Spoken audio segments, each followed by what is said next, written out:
മേരും ഇങ്ങനത്തെ ഭക്ഷണമൊക്കെ കഴിക്കുമോ?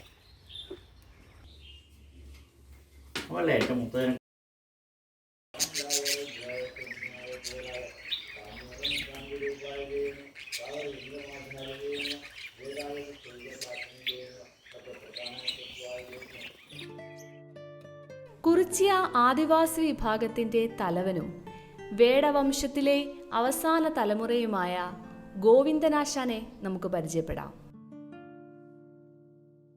സ്വദേശവും വിദേശവുമായ അനവധി പോരാട്ടങ്ങൾക്ക് തുടക്കം കുറിച്ച ഗുറില്ല ഒളിപ്പോരാട്ടത്തിന് മുഖ്യ കാർമ്മികത്വം നൽകി വടക്കൻ കേരളത്തിലെ നാട്ടുരാജാക്കന്മാർക്ക് വിജയഗാഥ തീർക്കുവാൻ പ്രധാന പങ്കാളികളായവരാണ് കുറിച്യർ ആദിവാസി വിഭാഗം.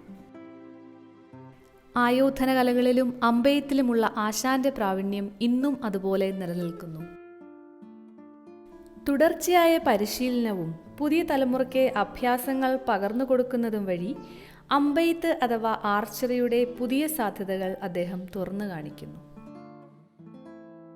മുളയിലും തടിയിലുമായി അദ്ദേഹം നിർമ്മിച്ച വിവിധ തരത്തിലുള്ള അമ്പുകളും വില്ലുകളും നമുക്കിവിടെ കാണാം. ഇപ്പോഴും അദ്ദേഹം പുതിയ അമ്പുകളും വില്ലുകളും നിർമ്മിക്കുന്നു. അത് സൗജന്യമായിട്ടാണ് അദ്ദേഹം മറ്റുള്ളവർക്ക് കൊടുക്കുന്നത്. വളരെ ചിട്ടയായ ജീവിതശൈലി പിന്തുടരുന്ന വ്യക്തിയാണ് ഗോവിന്ദൻ ആശാൻ. 5 മണിക്ക് ഉണരുന്ന ആശാൻ പ്രഭാത കർമ്മങ്ങൾക്കും പ്രാർത്ഥനകൾക്കും ശേഷം പക്ഷികൾക്ക് തീറ്റ കൊടുക്കുവാൻ തുടങ്ങും. ഒരു ദിവസം 3 നേരമായിട്ടാണ് ഭക്ഷണം കൊടുക്കാറ്. അദ്ദേഹം പറയുന്നത് പ്രകാരം ഓരോ പക്ഷികൾക്കും ഓരോ സമയമാണ്. പ്രാവ്, കുരുവി, കാക്ക, കാട്ടുമൈന അങ്ങനെ തുടങ്ങി പേരറിയാത്ത അനവധി 400-ൽ പരം പക്ഷികളാണ് ഇവിടെ ദിനവും വരുന്നത്. കൂടാതെ കീരിയും അണ്ണാനും മറ്റൊരു അതിഥികളാണ്. കാലാവസ്ഥാ വ്യതിചലനത്തിൻ്റെ പരിണിത ഫലമായി കാട്ടുപഴങ്ങളുടെ ലഭ്യതക്കുറവ് കൊണ്ടുകൂടിയാണ് പക്ഷികൾ ഇവിടെ വരുന്നത് എന്നാണ് ആശാൻ പറയുന്നത്. 3ാം ക്ലാസ് വിദ്യാഭ്യാസമുള്ള ഗോവിന്ദൻ ആശാൻ അദ്ദേഹത്തിൻ്റെ വേട്ടയാടൽ തുടങ്ങിയത് 12ാം വയസ്സിലാണ്. ആശാന്റെ മറ്റൊരു പ്രത്യേകതയാണ് അദ്ദേഹത്തിൻ്റെ നിരീക്ഷണ പാഠവും. പ്രകൃതിയെ നിരീക്ഷിച്ച് അദ്ദേഹം കണ്ടെത്തിയ കാര്യങ്ങൾ അത്യന്തം അത്ഭുതം ഉളവാക്കുന്നവയാണ്. അപ്പോൾ പൊട്ടക്കിൻ്റെ പൊതി അവിടെയൊക്കെ വെച്ചിട്ടുണ്ട്. വണ്ണമെല്ലാം വന്നിട്ട് ഈ പൊട്ടക്കിൻ്റെ പൊതി എടുത്തു. കാക്കയുണ്ട്. കാക്ക എന്താണെന്ന് വെച്ചാൽ അപ്പം അന്ന് പേരക്കുട്ടീൻ്റെ അവിടെ ഇരിക്കുന്നുണ്ട്. കണ്ടപ്പോൾ സത്താന്ന് വെച്ചാൽ എന്താണെന്ന് നോക്കുമ്പോൾ കാക്ക ബാക്കിയുള്ള കള്ളാസൊക്കെ കൊത്തി കാലിലൊട്ടിച്ച് നീ അങ്ങനെ കൊണ്ടുണ്ട്.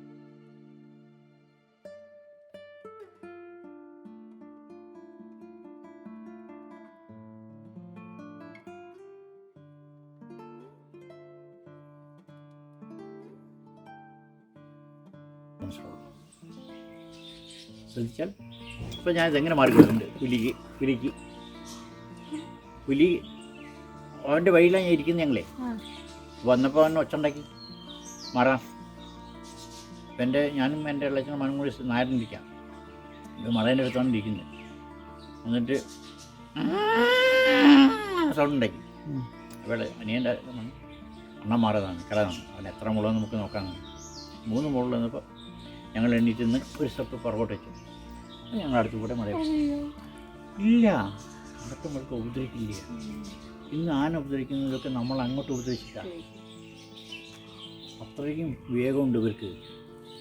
അതായത് നമ്മുടെ രാത്രിയാണെങ്കിൽ നമ്മുടെ കണ്ണിലേക്ക് നോക്കത്തവർ, നമ്മൾ അപകടകാരിയാണെങ്കിലും ഇവിടെ കണ്ണിലേക്ക് നോക്കിയാൽ അവൻ്റെ ഭീകര സ്വഭാവം കണ്ടല്ലോ. ഇതവർക്ക് മനസ്സിലാവും. ഭീകര സ്വഭാവമാണെങ്കിൽ പിടി. ഇന്നാളെ തന്നെ ഒരു കാക്ക ചീത്തൊക്കെ പറഞ്ഞു പോയി. കാക്ക മനുഷ്യൻ കാക്കല്ല കേട്ടോ. കാരണം അന്ന് മഴയായതുകൊണ്ട് ഞാൻ എണിക്കാൻ വൈകി. ഒരു 6:15 10 കാക്കൾ. അപ്പോൾ ഞാൻ എണിക്കാൻ വൈകിട്ട് തീറ്റ കൊടുക്കാം. അപ്പോൾ എനിക്ക് മനസ്സിലായി എന്നെ ചീത്താറിട്ട് പോകാമെന്ന്. പോയി പിന്നെ 3 ദിവസം ഒറ്റകുട്ടി വന്നില്ല. 3 ദിവസം ഒറ്റകുട്ടി വന്നില്ല. അപ്പോൾ നമ്മൾ എന്താ മനസ്സിലായിട്ട് 3 ദിവസം കഴിഞ്ഞപ്പോൾ പിന്നെ കാര്യം വരെ തുടങ്ങി. ഇപ്പോൾ അങ്ങനെയില്ല. അവർ തിന്നാളുള്ളപ്പോൾ എവിടെയും കിട്ടുന്നുണ്ട്. അപ്പോൾ ഞാൻ പറയും, ഇപ്പോൾ എവിടെ നിന്നും കിട്ടില്ലല്ലേ, അപ്പോൾ പിന്നെ ഇവിടെ തന്നെ വരിക.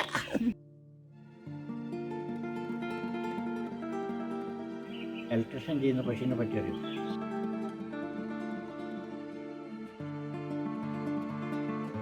കൂട്ടിനകത്ത് ഈ മാനത്ത് പറക്കുന്ന കുന്നിയില്ലേ, അവർ ഇലക്ട്രീഷ്യൻ ചെയ്യും. അവർ ഈ കല്ലിൻ്റെ ഇതേപോലത്തെ മതിലും വെള്ളമാണ് കൂടുണ്ടാക്കുക. മണ്ണുണ്ട, ചളിമണ്ണുണ്ട. അപ്പോൾ ചളിമണ്ണുണ്ട കൂടുണ്ടാക്കുമ്പോൾ അതിൻ്റെ ഉള്ളിൽ വെളിച്ചുണ്ടാവില്ലോ. അവരെന്തായാലും എത്ര ചെയ്യാം, മിന്നാമിനിങ്ങനെ കൊണ്ട് കൊത്തിക്കും, അവിടെ പൊട്ടിച്ചേക്കും. പൊടിച്ചുണ്ടാവുമല്ലോ, പറന്നു പോയില്ല, ചടി വെച്ചിട്ട് ഒട്ടിക്കും, മറ്റേ പറന്നു പോയില്ലേ. അതുപോലെ നമ്മുടെ കുരുക്കൂടില്ല ഇങ്ങനെ അതിൻ്റെ ഉള്ളിലുണ്ടാവില്ലേ. ഇതൊക്കെ നിരീക്ഷിച്ചാലേ മനസ്സിലായി. അപ്പോൾ ഞാനിതെന്തോ ഇതൊക്കെ പറഞ്ഞു കൊടുക്കാനായിരിക്കും ദൈവം എന്നെ നിരീക്ഷിച്ച്. നമ്മളെല്ലാം വളരെ സ്വാതന്ത്ര്യം, എല്ലാം സ്വാതന്ത്ര്യമാണ്. അവർ ഒരു സമയത്ത് വന്ന് ഇവിടെ വന്ന് ആ മരത്തിൻ്റെ മുകളിലൊക്കെ ഒന്ന് പാട്ട് പാടുന്ന കേട്ടാൽ എന്ത് അതാ പാട്ട് പാടുമ്പോഴല്ല ഇതൊരു രസമാണ്. എന്നാൽ 2 മലയാളം വന്ന് മഴയാണ്. പെണ്ണ് മലയാളം വന്നു. അവൻ അന്ന് രാത്രി താമസിക്കാൻ വേണ്ടി മരത്തിൻ്റെ കൊമ്പൊക്കെ ഉണ്ടാക്കി മഴ ദിനായിരിക്കാൻ വേണ്ടി കൂടൊക്കെ ഉണ്ടാക്കി പിറ്റേന്ന് പോയി. അപ്പോൾ അവർക്ക് രക്ഷയുള്ള സ്ഥലത്ത് അവരെത്തി.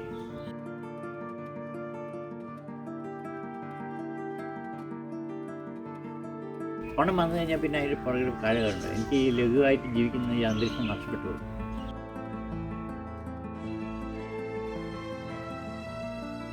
വളരെ ലളിതമായ ജീവിതശൈലി നയിക്കുന്ന ആളാണ് ഗോവിന്ദൻ ആശാൻ.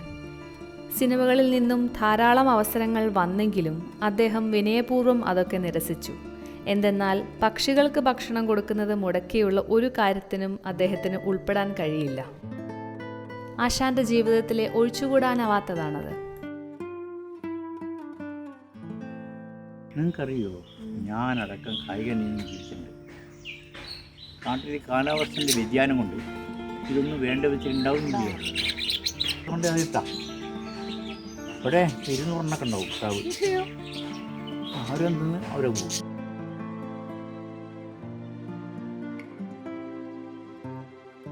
ആശാന്റെ വിശേഷങ്ങൾ ഇവിടെ തീരുന്നില്ല. അടുത്ത വീഡിയോയിൽ വീണ്ടും കാണാം. ബൈ.